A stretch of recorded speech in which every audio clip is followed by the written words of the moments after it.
Saudaraku seiman yang terkasih dan yang dikasihi oleh Kristus Yesus Tuhan kita, hari ini kita bertemu kembali melalui firman Tuhan yang akan menyapa kita pribadi lepas pribadi. Kita berdoa. Kasih karunia menyertai kamu dan damai sejahtera yang dari Allah Bapa dan anaknya Tuhan Yesus Kristus. Amin. Shalom bagi kita semua. Firman Tuhan yang menyapa kita pada hari ini, hari Sabtu, tanggal 4 September 2021, tertulis dalam surat Rasul Paulus yang pertama kepada Timoteus, 1 Timoteus pasal 4 ayat yang ke-10, demikian dikatakan di dalam firman Tuhan. Itulah sebabnya kita berjerih payah dan berjuang, karena kita menaruh pengharapan kita kepada Allah yang hidup, juru selamat semua manusia, terutama mereka yang percaya. Hingga di sini pembacaan kita akan firman Tuhan. Saudaraku yang terkasih dan yang dikasihi oleh Kristus Yesus Tuhan kita, setiap makhluk memerlukan prasyarat untuk hidup. Burung memerlukan udara untuk terbang. Ikan memerlukan air untuk berenang. Pohon memerlukan tanah untuk berakar. Manusia memerlukan pengharapan untuk hidup. Tanpa pengharapan, ia tidak bisa bertahan hidup. Pengharapan adalah prasyarat yang membuat kita hidup. Akan tetapi pengharapan bukan sesuatu yang langgeng.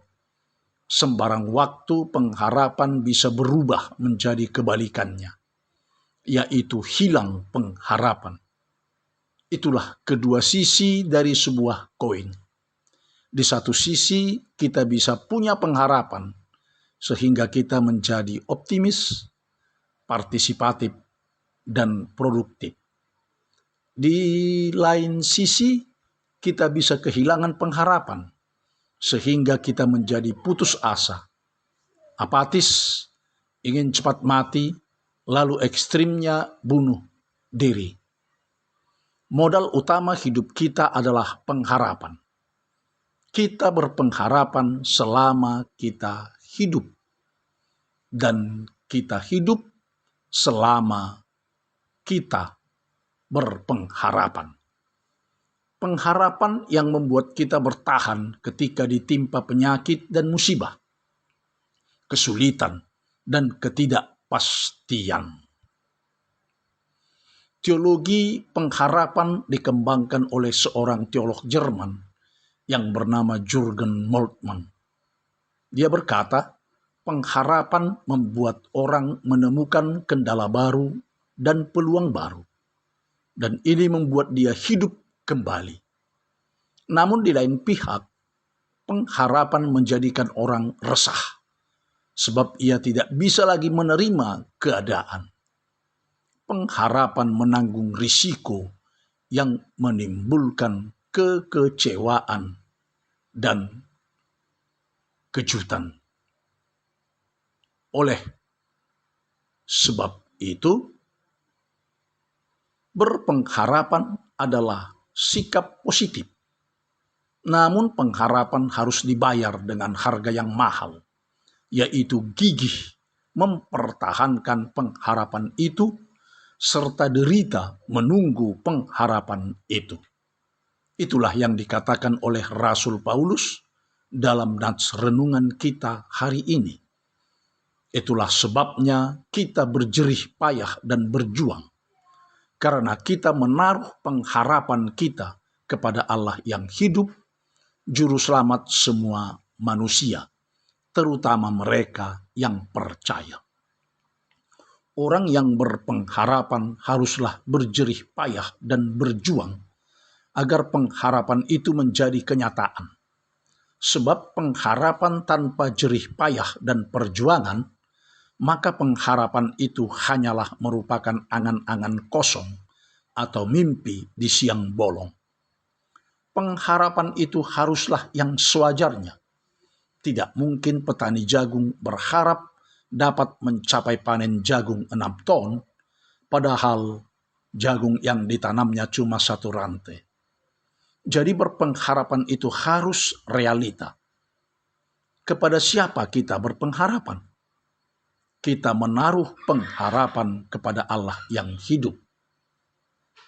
Apa yang kita harapkan? Yang kita harapkan adalah keselamatan yang kekal. Sebab Allah adalah juru selamat semua manusia, terutama mereka yang percaya. Oleh sebab itu, saudaraku, hiduplah dalam pengharapan. Selamat beriman. Selamat berpengharapan. Tuhan memberkati. Amin. Terima kasih Tuhan atas firman-Mu yang telah menyapa kami, yang mengatakan kepada kami agar kami tetap berpengharapan di dalam kehidupan ini, sehingga kami tidak boleh putus pengharapan dan harus berjuang, berjerih payah untuk menggapai harapan-harapan kami, terutama harapan untuk masa depan kehidupan kami, baik kehidupan kami di dunia ini maupun kehidupan kami di dalam keselamatan yang kekal. Biarlah Tuhan memberkati kami hari ini. Dan juga kami bersyukur Tuhan atas hari yang telah Tuhan berikan kepada kami, hingga kami boleh tiba di ujung minggu ini, di hari Sabtu 4 September 2021. Berkati hari ini Tuhan menjadi hari yang boleh kami jalani seturut dengan firman-Mu. Dan berkati juga apa yang kami kerjakan. Dan juga segala aktivitas kami maupun karya dan tugas kami, untuk membuahkan rezeki dan memberikan segala kebutuhan kami di dalam hidup ini. Berkati Tuhan saudara-saudara kami. Beri kepada saudara kami yang dalam keadaan sakit kesembuhan dan pemulihan, hingga mereka boleh kembali pulih dan sembuh, sehingga kami bersama mereka memuji, memuliakan nama. Hiburkan yang berduka, topang yang dalam pencobaan. Bapa Sorgawi, berkati kami pribadi lepas pribadi. Biarlah di dalam satu hari ini kami tetap di dalam naungan kasih Tuhan saja. Terima kasih Tuhan. Dengarkan doa kami ini, yang kami naikkan ke hadirat-Mu hanya di dalam nama anak-Mu, Yesus Kristus Tuhan dan Juru Selamat kami yang hidup. Kami telah berdoa dan mengucap syukur. Anugerah Tuhan kita Yesus Kristus dan kasih setia Allah Bapa serta persekutuan Roh Kudus kiranya menyertai kamu semuanya. Amin.